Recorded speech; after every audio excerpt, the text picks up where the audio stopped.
Thank you for joining me today, Sanjay. How are you doing? Amazing, beautiful. Thank you very much for asking.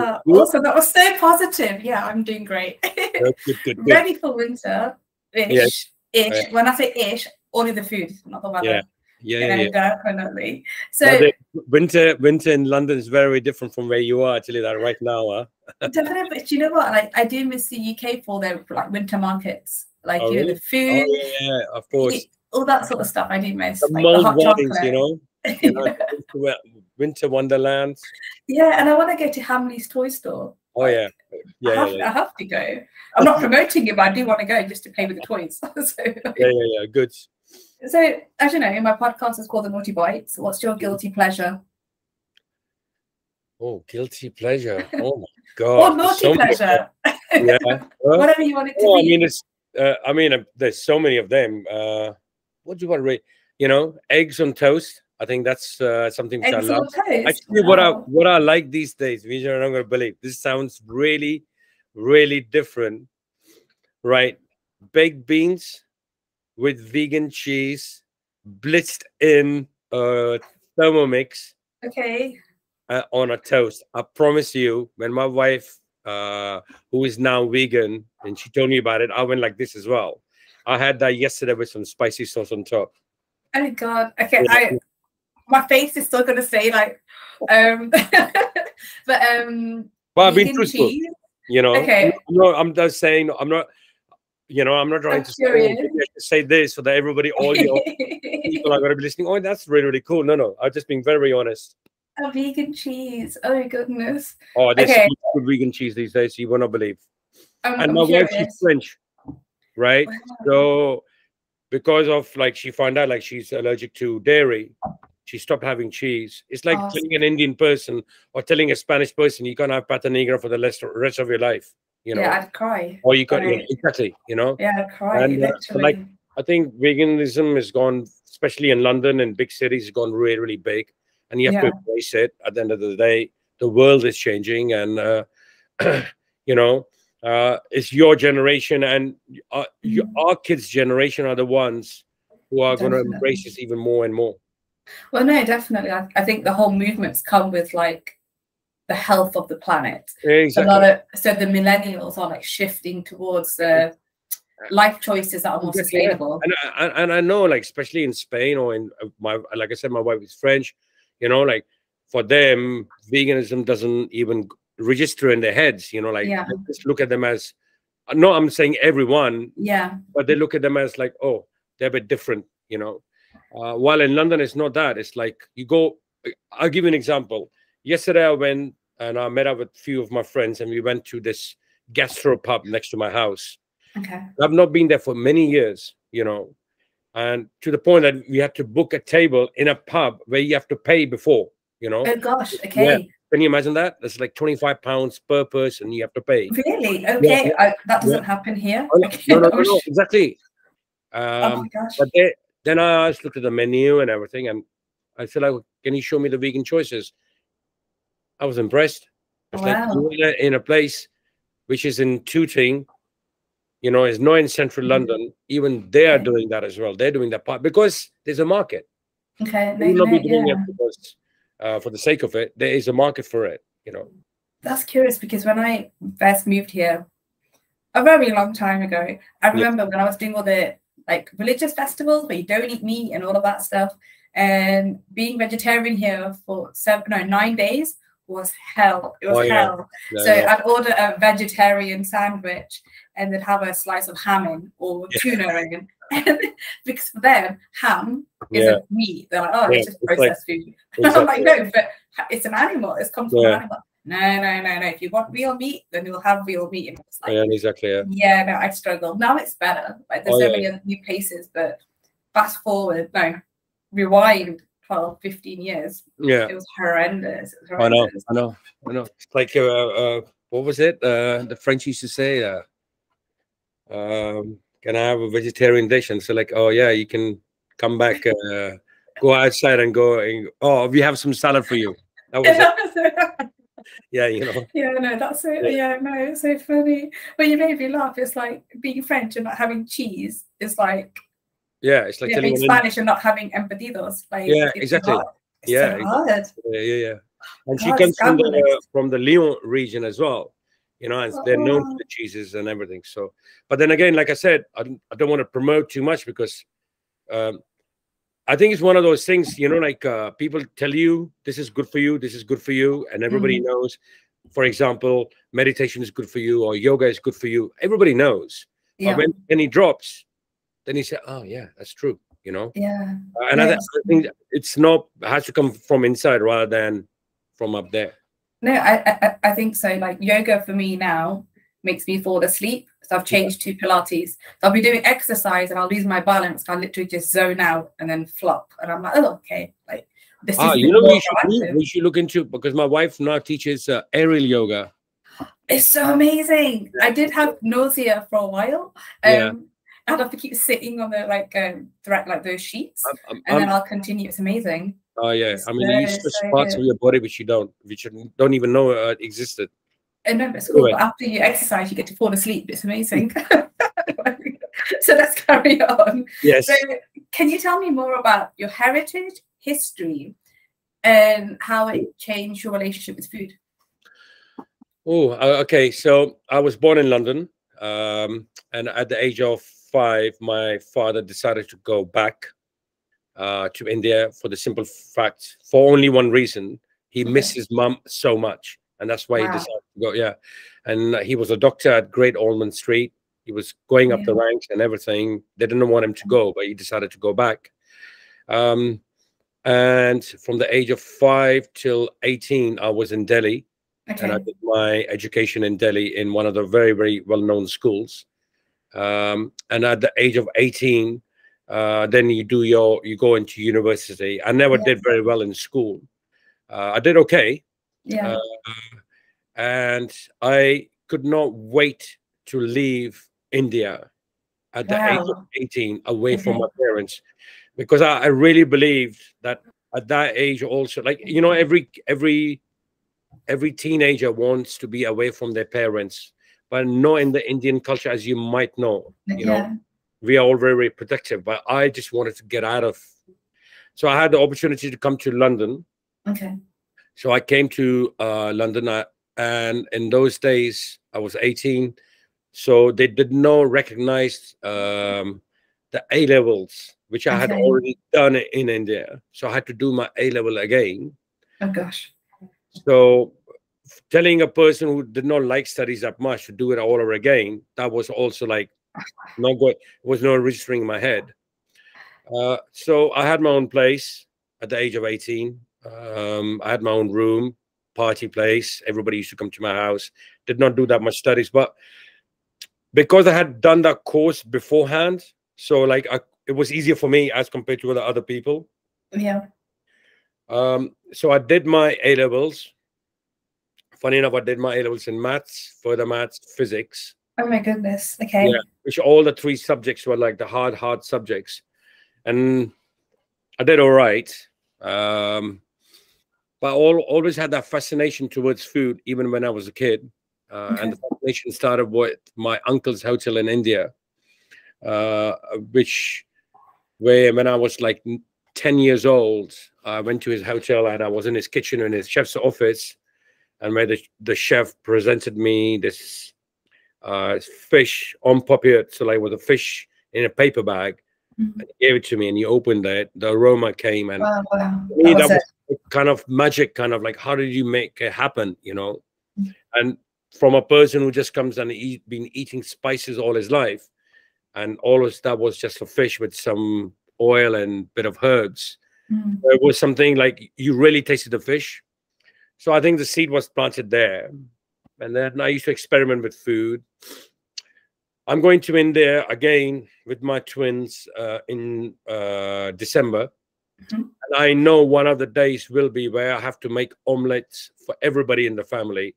Oh, nice. About 40 omelets. I used to practice making omelets when I was a kid. I separate my egg whites, whip my egg whites, fold in, put in the oven, put baking powder, all these different things, playing with it. And then once I passed my A levels, like I said, I didn't do that great. my grandfather was here, and my grandfather till this day is the icon of the family. You know, he used to be the general in the army and everything. Like everything goes past him. You know, he lived till he was 94 years old. And he had the same diet. You know, exercise in the morning, 8 o'clock breakfast, 1 o'clock lunch, 8 o'clock dinner. You know, morning walk. So like, you know, like everything was done. He was the one who orchestrated everybody's life, kind of, you know. Oh, wow. And then he said to me, why don't you look into hotel management and catering, because you are really a good people's person and everything. And like I said, wow. Oh, you know, like, yeah, that's a good idea, kind of, you know. Yeah. So I decided to do hotel management and catering, because obviously in those days, going back, like this is going back 25 years ago, like you can't be a chef, you know, you have to be a manager in a suit and blah, blah, and everything. So I did hotel management and catering in next to Windsor. And 1 year I had to go and work in a hotel, Holiday Inn hotel in Heathrow, where I had to work in every department. So I started with room service. I worked in concierge. I worked in all these different ones. And then I worked at a coffee shop where people were there for the last, these ladies have been there for the last 10 years, 15 years, and I was earning more. You know, there used to be a competition for the most tips. I was the most disorganized person, but I had the most tips. I had, you know, made people do what they want in the bar as well. I remember there used to be a singer, I don't know whether you know, Alexander O'Neill came in, entourage, and he gave me a £200 tip in those days, you know. Oh my goodness.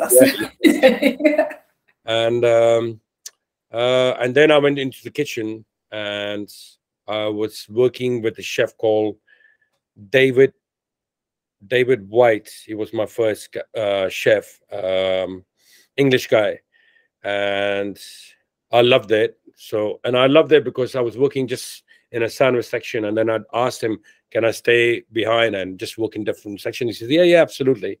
Wow. And I worked on the main grill for 2-3 nights, and I had this adrenaline rush of this heat, this pans flying everywhere, kind of like, you know, this, you put something on fire, you cook it, you slice it, and you send it out.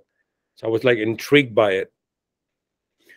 And then he saw potential in me and said, okay, I want you to look after the sandwich section and everything. And like, I'm thinking, oh my God, I'm in charge of some sort. I've never been in charge of anything in my life, kind of, you know.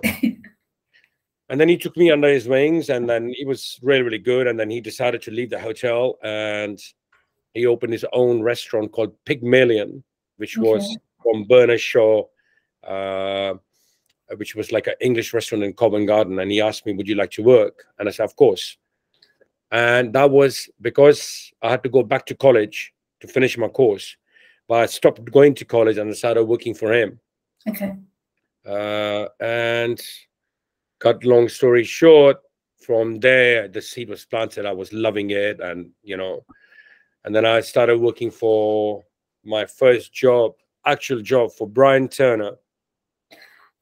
At the Yorkshireman. Yes. And actually, why I took that job was there was a book. I used to collect a lot of books in those days. I used to go to Books for Cooks in Notting Hill, and I used to buy books all the time. And one of the books which I picked up was, which I still have it, which is called The Best of British Chefs. And by Kit Chapman. And it had Brian Turner, it had Gary Rhodes, it had Richard Shepherd. But what I liked about Brian Turner was, like, he was doing Yorkshire pudding with foie gras, artichokes with confit of duck and hollandaise sauce. And I remember those things, you know, like, so I went in a suit and a tie and everything, and I knocked at his door. I said, I need a job. And he said, I don't have anything. So I went next week. I don't have anything. I tried 4 or 5 times, actually 4 times. And then he said, you know what, lad, there's something in you. I'm going to come and work for my other restaurant, which is called Sudbest, which was in Knightsbridge, which was like a French restaurant. And there I worked for about a year or 9 months, where I learned all about the foundation of French food, you know, confit of ducks. I didn't even know what a confit was or what an artichoke was in those days, you know. Yeah, you know, it's a different time. It's available for everyone, you know. and I learned how to make a jus and how to make a stock and how to work in a proper French restaurant. And and then from there I was transferred to Mr. Chef's restaurant on Walton Street, which was very, very difficult for me to work because I was the only Indian working in a restaurant which was filled with Europeans, and you don't have a brown-skinned person. There was a lot of racial remarks being made. But, you know, I came back home crying, you know, why? You know, I just could not see it like all my life of trying to embrace a culture. And why? Because of the color of my skin. I just couldn't really get it. So, and I remember looking at myself as I have two options: either to tell them, either I leave, or I tell them, flip you. I will show you that I'm a better chef, and I will be a better chef than all of you put together. So I put my head down, and 3 months, 4 months down the line, they started seeing that this guy can cook, you know. And I was coming with different ideas, coming in earlier than everybody else, leaving afterwards, you know. They saw potential that that changed, you know, to the point that when I left, I did speak with the head chef and telling him, do you remember when I first started with you? And how you treated me and your team treated me? We're all very good friends. Yeah, I was very drunk by then. I will promise you, I will shine more than you. Wow. Yeah, you know. And did he swallow his words? Yeah, you know, he came to see me at Koya after many years, 15 years later. And here we are. So, and then from there, I worked with Gary Rhodes on my days off. I became very close to Gary Rhodes. I learned a lot about British food. I knew a lot about French food. Then I went to the Caprice because I saw Mark Hicks, the head chef then, cooking risotto nero in an exhibition for BBC. And I tasted it. I never tasted something black, something that tasteful. And I could not get it. Squid ink is black. Nobody knew, you know. But it's such a normal thing to have it in Italy or in Spain, you know, not in England, not in London. And then so I knocked at his door. I want to come and work for you. I said, I don't have a job. You know, I said, I'll come and work for you for free. So because I said that, he said, okay, come next week and I'll give you the job. Wow. And that was the biggest transition for me because that's why I came to know about seasonality. And that in those days, it was owned by Chris and Jeremy. The restaurateurs in my eyes till this day, you know. I mean, I learned so much there about food. It was just like an eye opener for me. But the hard part was what we were doing at Turner's in 1 week. We were doing that in 1 day at Caprice, you know. So the challenge was to do that many covers, but more so also to that quality as well. But I embraced it. Well, I found it very tough, especially also with being the only Indian as well at that time. You know, that was very hard. But I loved it. You know. How has that affected you now? Now, don't even think about it. If anything, now I think it's times have turned now. If you go to any restaurant anywhere in the world, you have more immigrants working in a restaurant back and front than the country itself. You know, even if you go in your area as well, you will see it will not only be Spanish working there. You know, there will be a lot of other people from all other ethnicities working because this times have changed. Times have changed, and like people embrace. Like in my restaurant over here,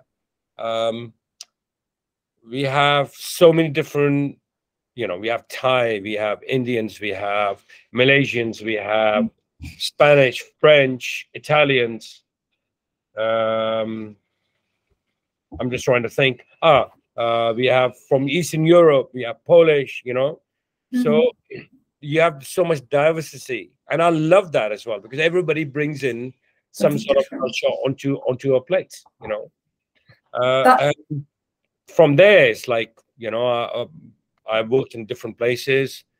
Then my life my life took a turn around. I worked at Zyka, which was the first Indian restaurant to get a Michelin for an Indian restaurant. And again, that was something which was, I'm very proud of that fact, because I worked with this amazing chef as well, Vineet.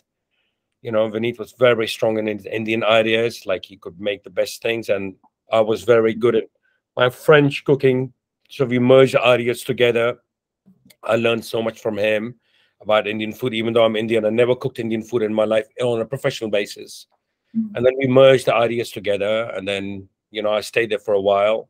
Then I was about to open my own restaurant. And then I got a call through a friend that Mr. Wani, the owner, the founder of restaurants like Zuma, Arts Club, Koya, El Barreto, La Petite Maison, he wanted to see me.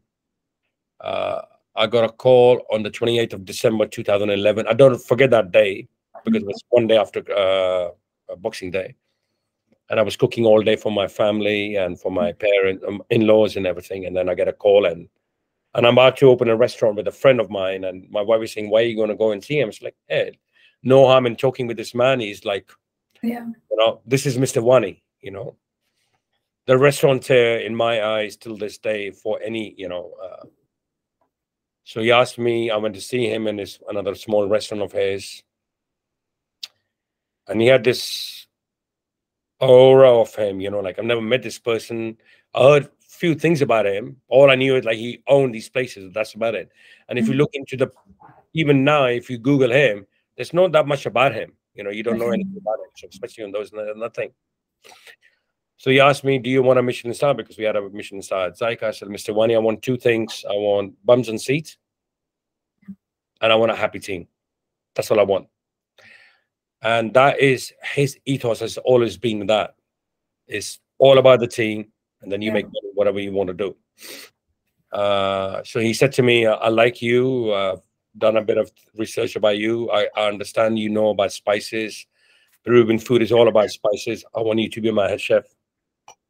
So I said, thank you, Mr. Wani. It's like, I was taken back a bit, you know, like, because I don't know anything about Peruvian food. I don't know ceviche came from Peru. Yeah. But I just knew about this man, you know. Look at Zuma, you know, it's 25 years old. It's still the most iconic restaurants around the world, you know. And so I said, Mr. Wani, I'd like to go to Peru. It's like, listen, open that restaurant for me, do whatever you want to do, but make sure, you know. So that what he was saying to me, and I came to know along the lines as I came to know, money was not the object for him. For him was, you open with the best ingredients, you open with the best menu, you open with the best looking restaurant, you know. So he gave me that confidence that 1 week later, I was flying with a couple of other people with my team at that time to Peru. And, you know, I've flown to a few countries in the past, blah, blah, blah, and everything. I've never flown. I mean, this is how I look at my luck, you know. That I think my stars were aligned for that, Koya, you know, like group of 5 of us, and one person just pointed at me, can you come and see me before I'm boarding the plane? I'm looking at it, why is he looking at me? And I said, are you Mr. Sanjay Dwivedi? I said, yes. It's like, okay. I've been following you for a while. It's like, I am a representative of British, American Airlines, and I like you. I've upgraded you to business class. You know. Oh my God. Like, I was thinking, like, you know, all this time I've traveled, so like, there's something there, you know. Yeah. So I'm going business class to, you know, we had to go to Miami first. We stop over there, then we go to Peru. I went to Peru. I stayed there for 3 weeks. I went and ate at 70 different restaurants. Wow. Wrote down things, came with a bag full of ideas. I had our own kitchen in Islington, which Mr. Wani had promised that I will have my own kitchen rather than having a domestic kitchen. And that was my heaven, the temple, the best place I've worked for 1 year, formulating a menu for Koya, went with 25 different menus. And this is where the secret is. For me, I don't want to cook a steak. I have no inclination of doing that even now. Mm. But what empowers me is to merge cultures together, and I think this has been always been since I came back to London. It's like I was merging British culture into my non-existent Indian culture at that time, Yeah. and I started to see this pattern develop within myself. Is I see what a culture has to give me. Mm. I cannot put Peruvian food, exact Peruvian food, or exact Spanish food, or anything in London. Yeah. You have to embrace the culture you are in, and you have to take the best of the other culture and put it on a plate. But the magical part of that is it does not come straight away. You have to experiment. It's like what I'm doing at Meraki as well. There's Yeah. certain things are working, there's certain things are not working. And I strive on that, uh, and I think that was the success of Koya in one way, is I said to myself that I will open a restaurant which will be the best ceviche available for Europeans in London. Because at the end of the day, London is not English. London is a hot pot of all different cultures, and to have that idea ingrained in my head, and with the guidance of someone like Mr. Wani as well, we opened Koya after like 1 year of me having my own kitchen and experimenting with food. And I stayed at Koya at 10 years. We opened 9 Koyas around the world, all very, very successful brand. Proud of it as well, to the point that I became the head chef, to executive chef, to the corporate chef, to the brand ambassador, where I was just promoting Koya, not about the food, but Koya as a whole. And loving it, the first member of the team and the longest serving member of the team as well, Yeah. And then Mr. Wani asked me to take over Meraki. Okay. And this is back in January of this year when I get a call from him. It's like, listen, son, I want you to take over Meraki. And he was in Phuket at that time. It's like, let's meet up. So I met up in February, and I said, Mr. Wani, I'm loving Koya. Everything is beautiful and everything. And he said, look, and he said in those words as well, it's like, I'm asking you. And more importantly, also, it's like, sometimes it's good to do a new challenge as well. Mr. Wani, for me, is a father to me. Yeah. I am, people say as well, even at Koya, it's like, if the king can walk in,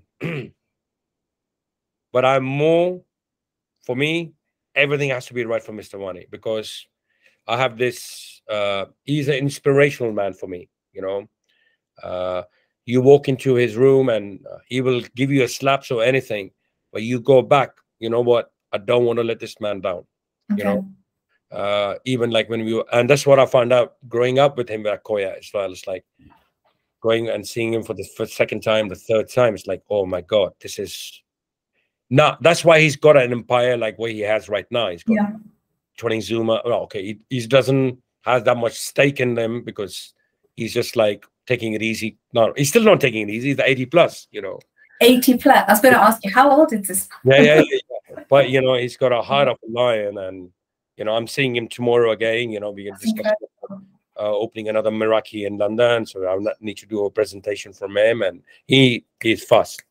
Wow. And boy, oh boy, so I started here in April, and all charged up and all loving it and everything. But then I realized, until I started working after a month, this food is harder to do than Koya's food or than Indian food. Yeah. Because Mediterranean food is all about the product, olive oil, lemon juice, few herbs, and that's it. While Indian food or Peruvian food can be masked or enhanced with spices, with miso, with soya, which are like big ingredients which people love, So that was the challenge, you know. And 1 month later, I was opening Meraki in Mykonos, you know, with a team of 40 chefs. So like, you know, like it was like, and then we were opening Meraki in Porto Cervo. So yeah, they sound all very glamorous to open all these locations, but there has to be a lot of work needs to be done as well behind the scenes. So, you know, that was a big challenge, like to come up with a menu and of my dream of what I had in my head as well, and then open these places as well. And there's no point opening something which you open half-heartedly. So it's better to open a good ceviche, one good ceviche, say for example, or one good carpaccio, rather than opening with 4 or 5 different ones, you know. And that was a challenge where I had to stop myself, you know. And I realized that challenge. And it's only now, like now, obviously, Porto Cervo will be closed for the season. Mykonos will be closed for the season. So, like, I've been able to develop the menu even more so. Okay. Now is the busiest time as well. So I'm looking forward to now in January. Okay. Where the season is going to go a bit quiet. I don't have to travel that much, you know, and then I can concentrate and develop the ideas which I have in my mind, in my head. I know what I want to do, but having something in your head and then putting on a plate are totally 2 different things until you taste it. It's true. You know? So my question is, you answered a couple of questions for me, but you're now working for Meraki. Yeah. However, like you said, Mediterranean food is very simple and it's seasonal. And one thing, I had this conversation the other day with somebody else, and one of my favorite chefs is Keith Floyd. Yes. And he did a lot of European food. And he said, European housewives go out to the market, see what's in season, come home and cook. Excellent. British housewives look at their cookbook, go to the supermarket, regardless of the season, come home and cook. Yeah. And it's fascinating because it's 2 different cultures. Yes. But like you said, Mediterranean food is seasonality. It's what's in season because it's the tastiest. Yeah. So what is the one, like, how do you work with seasonality on a menu that is infused with the warmth of the Mediterranean? Okay, good. So first of all, Keith Floyd, legend. Always. Secondly, that, I mean, like, there's so many things. He was also a big influence of me taking up the chef's position as well, because I really thought he was so glamorous, always pissed. Oh, I love him. You know, even always thinking, and you know, it's like even now, you know, on Saturday Kitchen or like, you know, they show an episode, definitely will watch him. You know, always. Read his book once, but at least 3 times. Cried in that book as well. So legend, you know. But yeah, going back to your question of seasonality and how, look, first of all, with technology and everything, we are so for example, every Monday, my Paolo from Feeling Fruity will send me photographs of what he has got in the market, and he send it to me. So like right now, he's told me that this beautiful cauliflowers, butternut squash, pumpkins, parsnips are in season. So what happens, and that's why I love coming to work on a Monday, so I can have a look. I have registered my head what's available. And then it's very easy. You come with an idea, like I was saying to you earlier as well, however bizarre it sounds or however simple it sounds, I will need to try it. Okay. You know, so we were talking about a grilled fish, say for example, because obviously everybody loves grilled fish and everything. What is it that people want this time? You know, what, you know, so I said, why don't we just do, and I was saying this to the guys on Saturday only, why don't we just do some cauliflower puree? You know, let's not use any milk. Let's use some oat milk, so it's vegan as well. Okay, no butter, just olive oil. And let's make a nice silky puree to the cauliflower, to the fish, so that, you know, it's like having, you know, again, it's that, do you remember like when you have that fish with mashed potatoes, you know? You know, we grew up on that, and mashed potatoes is something, you know, maybe that's another. It's comfort. It's comfort. Exactly, you know. So I said, why don't we indulge into something which is in season? I don't want to have a mashed potato with a nice simple grilled fish. Why don't we have a cauliflower puree? You know, it could be with truffles. Let's try it. You know, because truffles are in season. You know, or we just keep it very simple: cauliflower puree, grilled fish on the barbecue.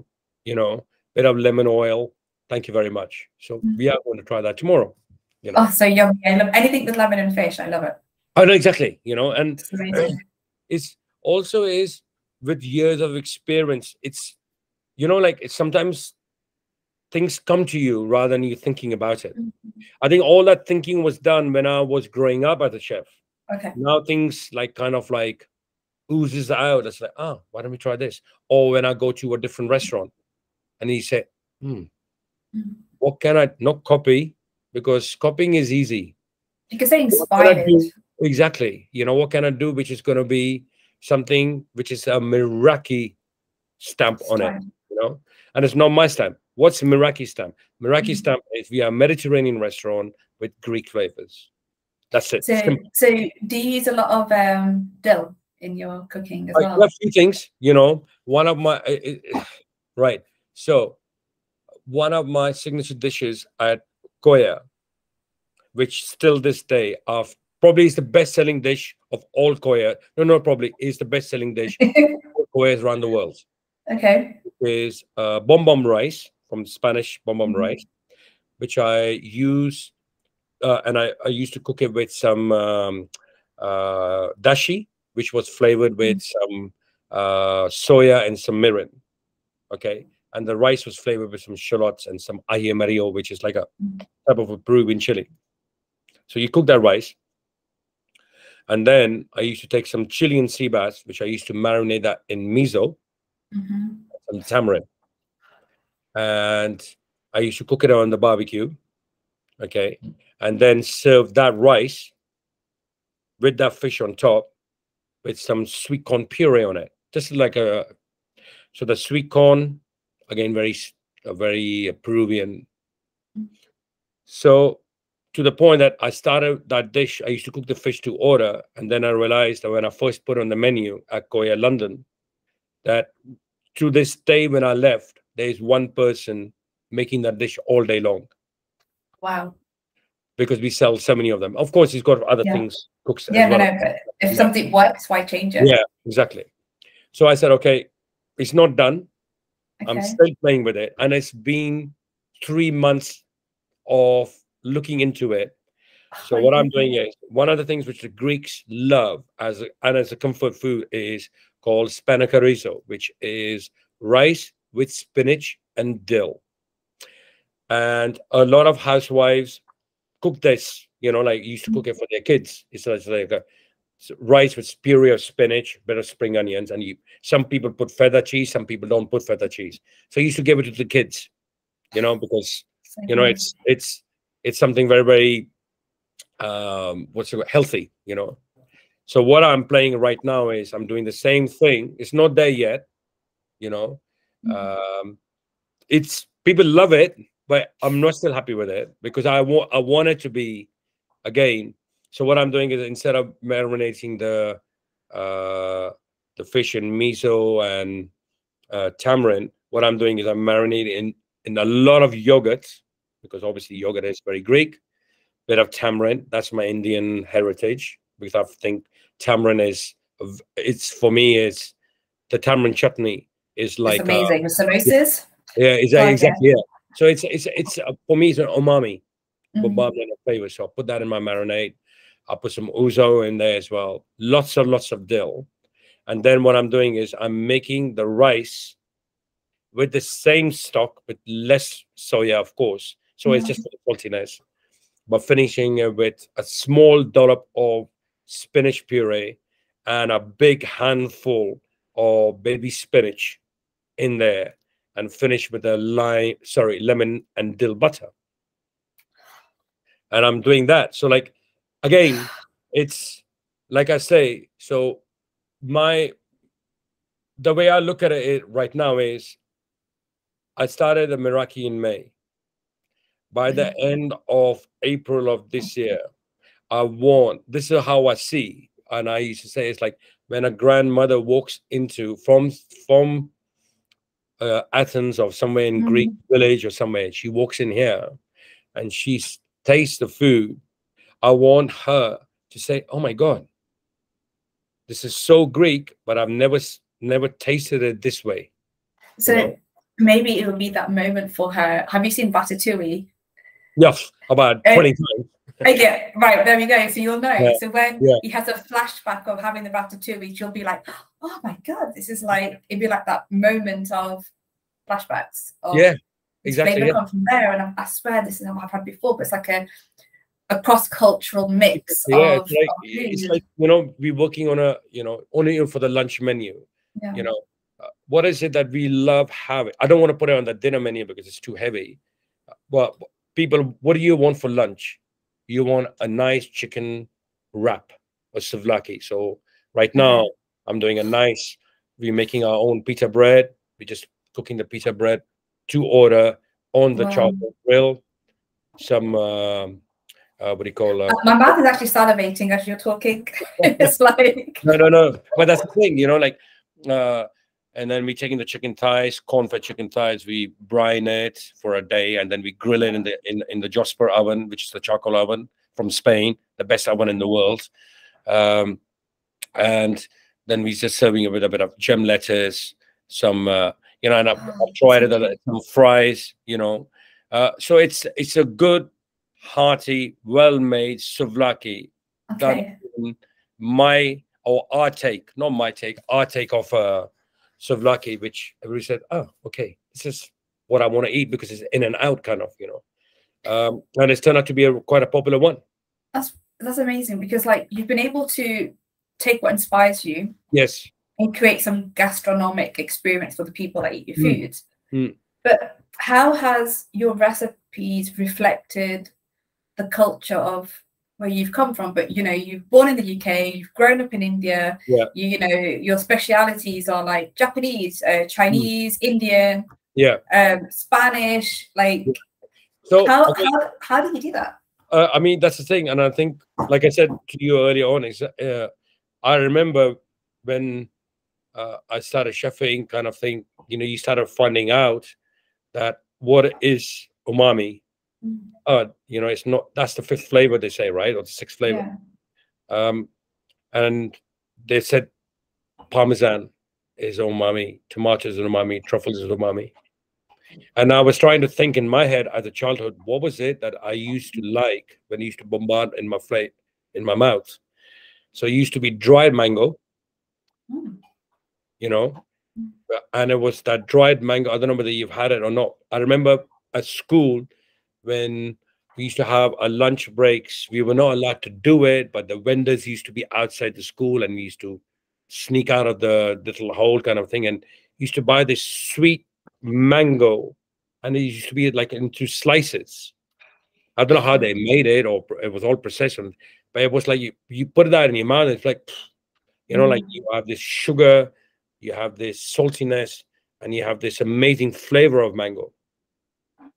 So that's where you come. I don't know whether you know this. Amchur comes from, you know. That's amchur powder. Yeah, exactly. Yeah. You know, and for people who don't know, who are listening, it's a dried mango powder, and it's just bombardment of flavors.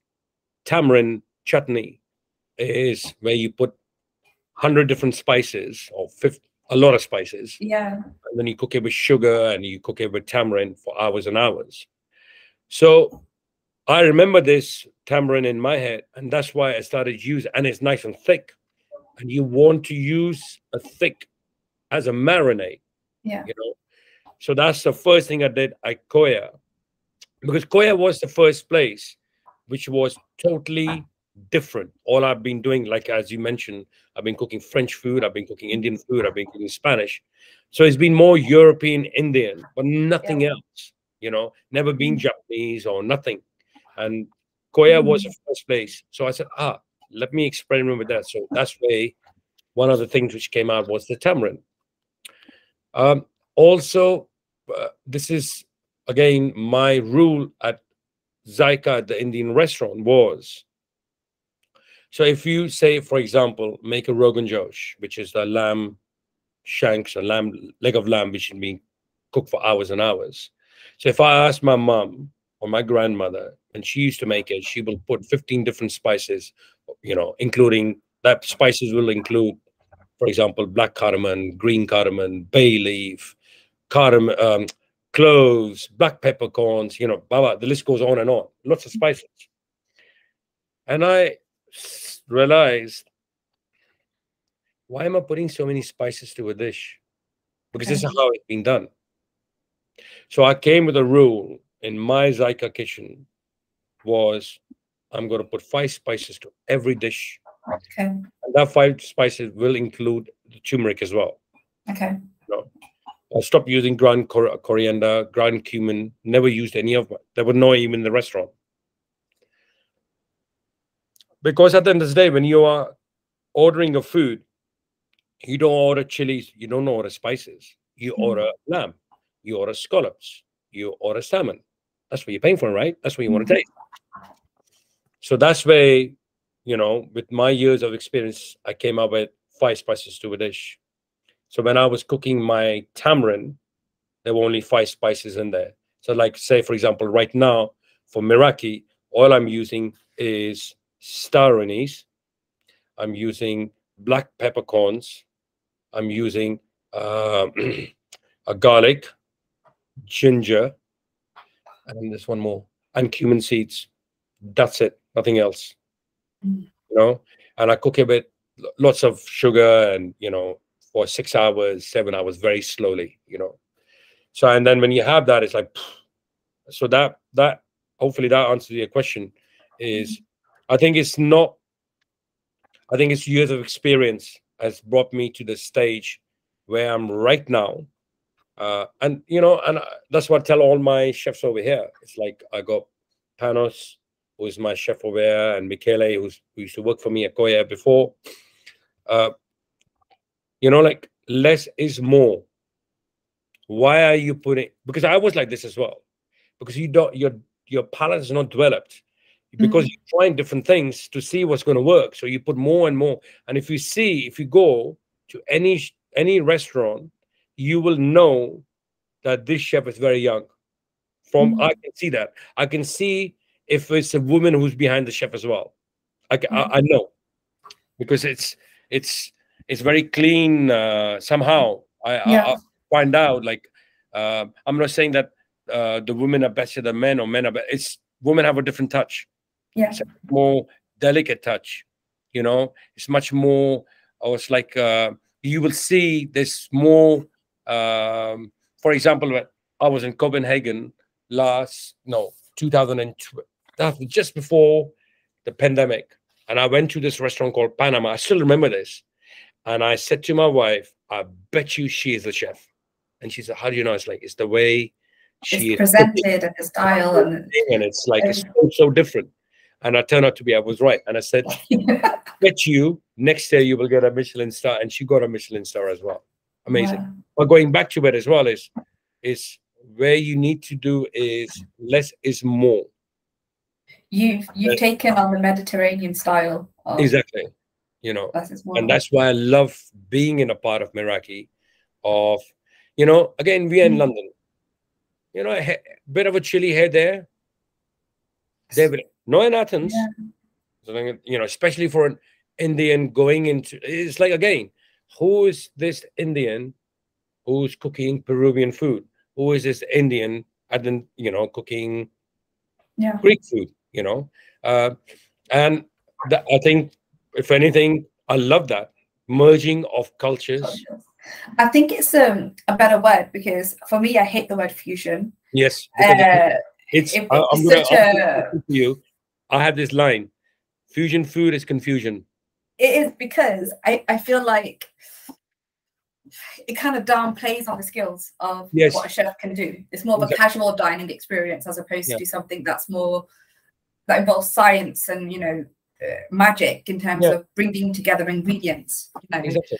I think it's shouldn't be used personally, but but so you've created this mix of different cultures, different flavors.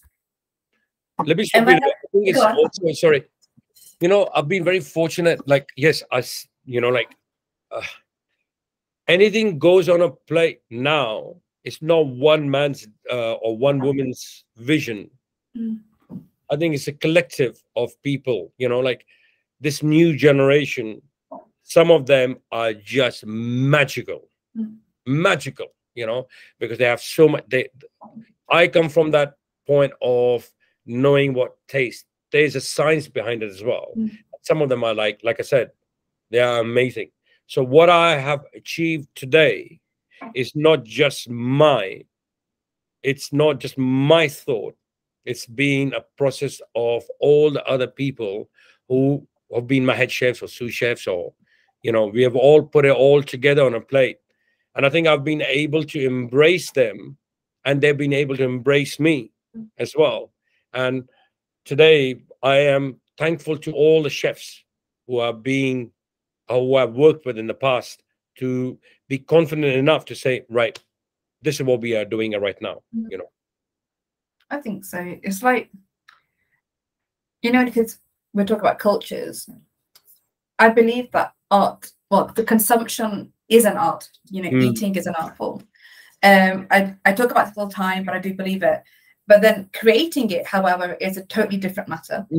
Exactly. Is this a factor you consider when you're creating your dishes? You know, for example, the relationship people have with food and how it's eaten. You know, for example, Asia, chopsticks, India, hands. Europe, knife and fork. Yeah, like it's the whole thing of connecting your senses, your fingertips, touch with the sense of food, because you're incorporating different cultures. How do you consider that when you're creating your dishes? Well, of course. I mean, I'm always looking at different cultures, but like you try to get the best of everyone, right? I think what's in my head, you know, and then you play with it. And that's, I think I love that word. I love that fact of playing with it. It's like what I was saying to you about the Chilean sea bass, which I'm doing with the spinach. I love that fact. And I know once it's right, it's going to be like, you know, and that's what for me, that's what tingles my tongue. Okay, I like that. Tingles on my tongue. Yeah. You know, it's like, it's trials and tasting, because like I said to the guys, when one of the chefs comes in, because I always encourage my chefs to come up with new ideas, play. So I have this amazing identical twins who used to work for me at Koya. They're working for me now. They're from Malaga. Really? Nice. I was only there on Fridays. Yeah. Lovely guys, you know. They always have worked together. And, you know, one of them is looking after the Josper section. The other one is looking after the raw section, you know, and raw and salads, you know. And Friday, they were talking to me about, they were working for Danny Garcia's place in London, in Shoreditch.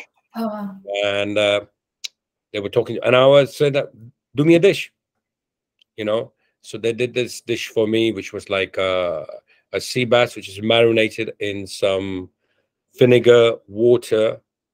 They use water because of vinegar. Its main basis, the marinade, is vinegar. So obviously they need to add a bit of water to turn it down. Some olive oil, some lemon juice, some oregano, and some paprika. Okay. Leave it for a day, and then they fry it off in the fryer, you know. And I said, exactly what I'm looking for. Wow. You know, but why are you putting in a flour? Why don't we just do it in a tempura batter, because that's going to be much more crispier? And they're saying, yes. So this week that's going to be on the special, and I'm calling it the twins special. That's so nice. You know, so it's good for them as well, and it's good, and it's a bit of a play as well, you know. So, and it's encouraging them, because, you know, I know when I was growing up as a chef, my chef never asked me, and even though I had the ideas, never asked me, I wanted to say, can I do this? And he says, no. Okay. Blankly, no. And I remember this when I was growing up. When I'm going to be in his position, I'm going to encourage all these young guys to come up with new ideas. And, you know, it's like Panos, one of the things which we do for is a roast leg of lamb, say for a Sunday brunch. And we worked on it, or he worked, you know. I just say, you just keep on trying until I tell you, until we know this is the right one. So now we are doing a leg of lamb. So funny enough, like I was telling to you yesterday, I had the leg of lamb at this pub, this gastro pub I went to, you know. Oh, let's order a leg of lamb. It was 4 of us, you know. So we ordered a whole leg of lamb. It was nice. It was good. But I was saying to the guys, you know, I mean, ours is a bit more expensive. But yeah, it's like, because I use the best leg of lamb, much smaller in size, so you pay more. And Panos, and it's been months, and now we got it to the T, you know. We salt it for a day, then we brine it for a day, and then we roast it very slowly for 5 hours in the oven, you know. And then we take it off the bone, so like cool it down, you know. And then obviously, once the next day, we just put it back in the oven. So it's just moist, it's salty. Tender and... Exactly, breaking off the bone. And it's got that roasty flavor rather than having the boiled flavor, which a lot of places do. You know, they put in a backpack bag. And we got it to the T, you know. Wow. Have we got it right? No, we can make it better. It's like I keep on saying to the same guys. Watch that Dreams of Sushi. You watch it. Yeah. You can always make the dish better and better. Always. There's always room for improvement. If you stop trying, nothing ever changes. Exactly. So, you know, when you do your marinades, you know, so your twins, the chefs, do you get to try the olive oil? Because, you know, you've got Igual, you've got Arbagina, you've got so many different varieties. You know, where I live, the next city down, Jaén, their province, Jaén and the province is famous for olive oil. I think it's one of the best places in Spain for olive oil because of the arid landscapes and the extreme climate. But then if you go towards Malaga, the olives are more buttery. Yeah. Have you tried it into, you know, like meat will have this, or sushi, or, you know? Oh yeah, no. I mean, it's a very good question, because we have a supplier called Molby and Greek. Supplies with all our Greek ingredients. We have like 3-4 different suppliers, but Molby and Greek is, for me, again, I have a very close relationship because the ethos is the same as ours. Okay. What is it the client wants? Let's think about the client and then we make money. You know, it's the same thing for us. Let's think about the clients and then we think about making money, you know. So olive oil right now, which we have, is from a small village in Chios. And again, if I was Greek all the way, they would not have chosen the olive oil which I like. And I like olive oil, not peppery. A lot of people love that peppery taste. I don't like that peppery taste. Maybe because I don't know. Maybe it's because I'm used to spices. You know, I want a good olive oil which brings in a good balance. So, say for example, the olive oil which I use for the Myconian salad, which is like a Greek salad, is different from the one if I'm using it for example, for a Santorini salad. It's totally different. You know, the Santorini salad, because Myconian salad, it's very Greek. And it's got a lot of punchiness in it, so I can use a stronger olive oil. You know? But for the Santorini salad, which is just tomatoes, baby cherry tomatoes with some caper leaves, some capers, and some feta cheese. Sorry, with some instead of using feta cheese, I'm using goat cheese. So I'm using a lighter version of olive oil. For cooking, we use pomace oil because, as we all know, despite what people say it's good to cook in olive oil, and I see what's happening around the world and everything. Yeah, you know, you can't deep fry things in olive oil. I know a lot of people are going to be against it, but I'm not saying they're wrong. I'm just saying what's right for us. You know, you want to fry something, use a very good sunflower oil, which has got a higher smoking point. You know, but then again, when we are grilling a fish, olive oil. Always put a lot of lashings of olive oil, you know, and then we serve it with an olive oil, we serve it with a lemon oil, and we serve it with a thyme oil. So there are 3 different oils for people to choose from. And the lemon oil, we make it fresh for every service. So it's simple. Freshly unwaxed lemon juice and olive oil, and that's it. Oh, I'm so hungry. Yeah.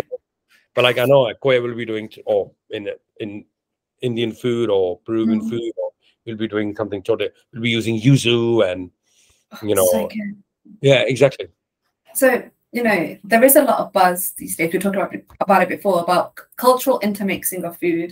How would you define it? The media's current fascination with fusion might lead one to think it's exclusively a contemporary sort of phenomenon. For example, chicken tikka masala, merger of British and Indian food that apparently started in Glasgow or Birmingham. I can't remember which one. And then Hawaiian pizza, Canada. Yeah. And the chicken Manchurian, I think it was an Asian chef and Chinese chef working in Mumbai. Yeah. But these foods are like the casual dining foods that we have in restaurants all over the UK. But when it comes to fine dining, how do you separate yourselves from that? So the thing is, like, again, fine dining is a very strong word because I don't see myself ever being a fine dining person. I don't consider myself to be a fine dining. I've always considered myself as a place where you come in to have fun. And a place where you can come in at 6 o'clock. You have your dinner, or 7 o'clock or 8 o'clock. And then instead of going somewhere else to have a party, you can stay at the restaurant or in our bar downstairs and finish the night off. So I consider myself to be, or we consider ourselves to be more of how can I say, let's go to Meraki, the food is good, the drinks are good, and we're going to have a great time together. We don't have, as a whole, where you have a starter, main course, desserts. It's a sharing concept. It's like as you go these days. Do you want to have a starter, main course, desserts? No. When was the last time you had that? You appreciate it when you go to a really, really, like when I went to dinner or when I went to Heston, at Fat Duck. You really appreciate that. But for me, it's always been, even at Zyka as well, going back there, it's all about, and that's, again, it comes back to our culture. Yeah. We never had a starter, main course, desserts. Never in India, never. It's all, you just put everything on the center of the table. And then you share and pick. You'll have a lot of snacks, lots of drinks. And then, again, which I did not talk to you about was, my fascination towards the French culture was deep-rooted when I first started chefing, like when I was working at Brian Turner's French place, when I learned about the confit of ducks and everything. And then I was fascinated by Keith Floyd talking French and talking in France. So I was really fascinated of all the places. So I had a French girlfriend at that time, and I got even more, come to know more about the French culture. And then my wife, we've been together for 19 years. She's French, and again, it's all about putting everything on a table in as a starter or a main course. Like over here, we call it meze over here. We put a lot of things so again, the habits of people have changed now. So people now, like yourself, and I'm 100% sure, knowing you in that short space of time, when you go out, you will, if it's a group of 10, you will order 20 tapas. Maybe 5 or 6 main courses. No, always. You have like a meze, like you said, it's like loads of pinchos. Exactly, and that's what we do. It's like not everybody has a main course now. 1 in 6 people, 60% people will order main courses. Yes, curious you say that, because we just kind of like share. Everything's sharing. And I think I prefer sharing because you kind of, it's not food is one aspect of dining, but it's also the company, the atmosphere, and everything just becomes heightened. I go back. My parents' generation went to restaurants on a special occasion. Right? Now things have changed. You invite people on special occasions to your home. Yeah. You're always going out. Yeah, always. I'm for me, one of the most fascinating countries for me is Japan. I love Japan. you know. And that's one of the things which I want to do, is to go there with my wife for a month. Once Gosh. I have made enough money, or, you know, we have that time when the kids have gone to universities. That's my dream. So I was looking at this thing which I'm watching at the moment on BBC iPlayer called Tokyo Vice, which is about, you know, like Miami Vice, it's like a police. And it's amazing, like, you know, everybody's like, they're talking about, you know, in Japan, they work very hard, they play very hard, they all finish work very late, their place is open, just having yakitori and beer, you know, or sushi and beer, you know. And that's what fascinates me, you know, that's what I want to do. It's like, I want to go to a place where they just specialize in one thing. Yeah. And that's it. That's the thing. That's what we do here. That's what I do. So when I got married here a couple of years ago, I prepared for my whole family eating list. Breakfast. If you want this, this, and this, you go here. If you want this, you go here. And I did it for lunch, for desserts, for cafe. Yeah, no, isn't that just a beautiful thing? Yeah. It was. And I think I felt great because I've lived here for such a long time. I knew where to go for, you know, if you want to have, and that sounds really strange, there's this place that's been here for what, 80 years. Everyone goes there for tercio, like a small bit, like a small beer bottle, and sausages cooked in this amazing sofrito. And you have a simple bread, and you only go there for that. And I kid you not, it is like satisfaction. It's so basic, but I know what you're saying. I know. I remember going to Madrid, and I worked there for about a week. And I used to go to the same place to have breakfast, which is very unusual for me to go to the same place because I like to try different things. But I remember walking in there, and I ordered the bread with garlic oil and tomatoes. Son's favorite. Yeah.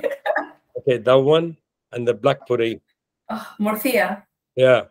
And it's amazing. Wow. I mean, it's like yeah. You know, you walk, you know, in Spain, as you know, like when you walk in, if you don't speak Spanish, and especially if you are English, or you are especially English Indian kind of a thing, they don't want to know you. It's hard. Yeah, it's very, very hard. And Madrid, there was like these old ladies, you know, I used to go for breakfast every morning. Everything. They didn't even look at you. But then I loved the food so much. My bill was like €10, and I was leaving €5, €8 tip kind of a thing, you know, because I really liked it, that place, you know. It's cheap and cheap as well, you know. You need to come. They started to come to know me, like, because I was there for like, I think I was there like 15 days. Okay. And then we became friends kind of a thing. And like, you know, like they'll go out of the way. Oh, senor, same thing, you know. There's a place here you need to come to. It's one of my favorites.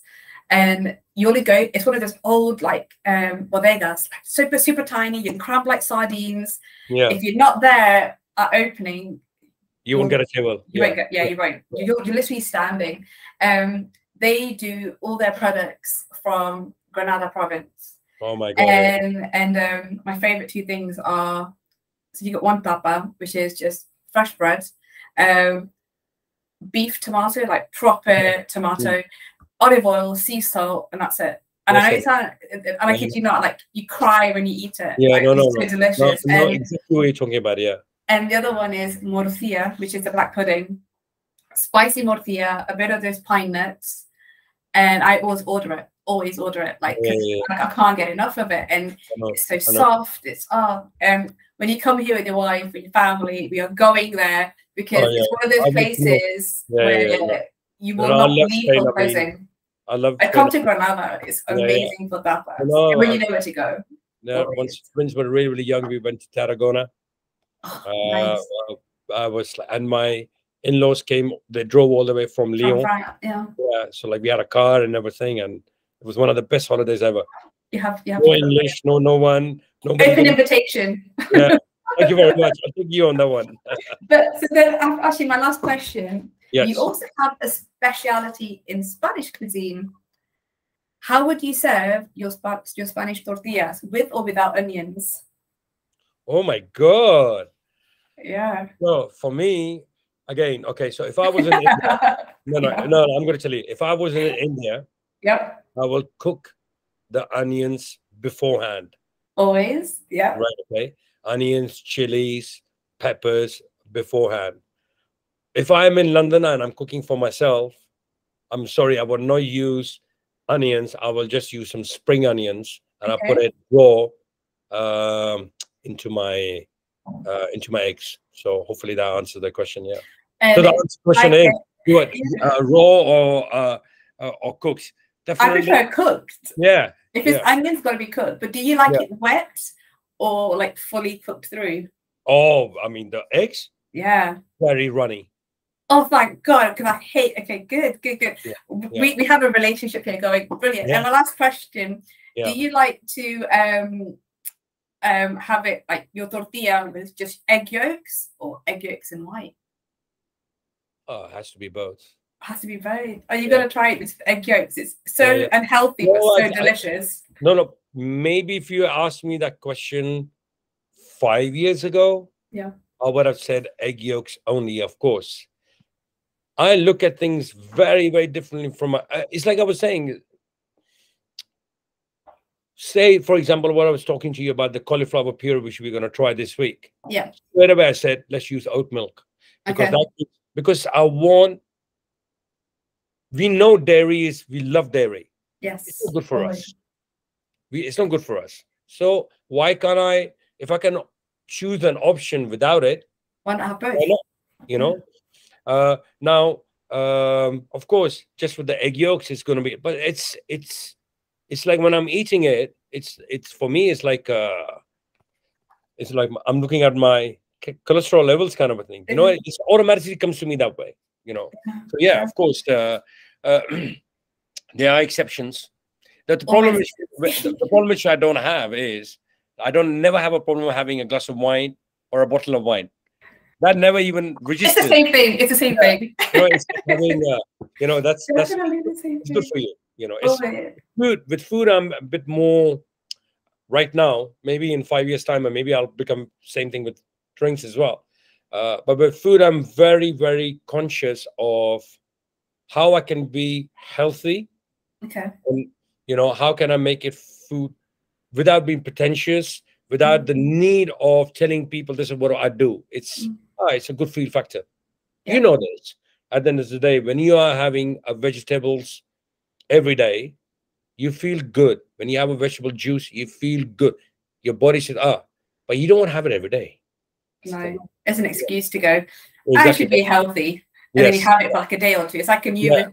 I don't believe in New Year's resolutions because nobody keeps up with them. Yeah, no, it's the same ones anyway. Yeah, always. Be more healthy. Exactly. Talk less. I don't know what.